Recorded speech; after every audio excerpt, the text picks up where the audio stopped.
প্রাকৃতিক সৌন্দর্য ঘেরা বগালেক রুমা বান্দরবনের সেরা 10টি দর্শনীয় স্থানগুলোর সম্পর্কে বড় পাথর, নীলগিরি, চুম্বক, মেঘালয়, তুঙ্গি, রিজিক ঝর্ণা, স্বর্ণ মন্দির, কেউকা ঢং, তমা, নাপাকুম, নীলাচ্ছল, দেবাতাকুম, প্রান্তিক লেক সবচেয়ে অন্যতম সৌন্দর্যের দিকে এগিয়ে রয়েছে বগালেক।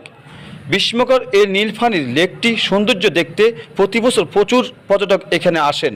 শীতের মৌসুমে পর্যটকরা ক্যাম্প ফায়ার করতে পারেন, যা নিঃসন্দেহে একটি দারুণ স্মৃতি। বান্দরবন থেকে রুমা বাজারের দূরত্ব 48 কিলোমিটার, আর রুমা বাজার থেকে বগালেক পর্যন্ত 17 কিলোমিটার পথ। বগালেকে যাওয়ার প্রধান সড়কটি পূর্বে ছিল কাঁচা রাস্তা, বর্তমানে ফাঁকা রাস্তা নির্মাণ করা সড়কের সৌন্দর্য যাতায়াত সহজ হয়েছে। তাই নতুন পর্যটকদের বগালেক বড় বড় উঁচু পায়ে হেঁটে যাওয়ার জন্য প্রস্তুত থাকতে হবে। বগালেকের উচ্চতা 1073 ফুট, পানির গভীরতা 115 ফুট। 2005 সালে পরিমাপের করেন ঢাকা বিশ্ববিদ্যালয়ের ভূগোল ও পানি বিভাগের অধ্যাপক ডক্টর মোহাম্মদ শহীদুল ইসলাম।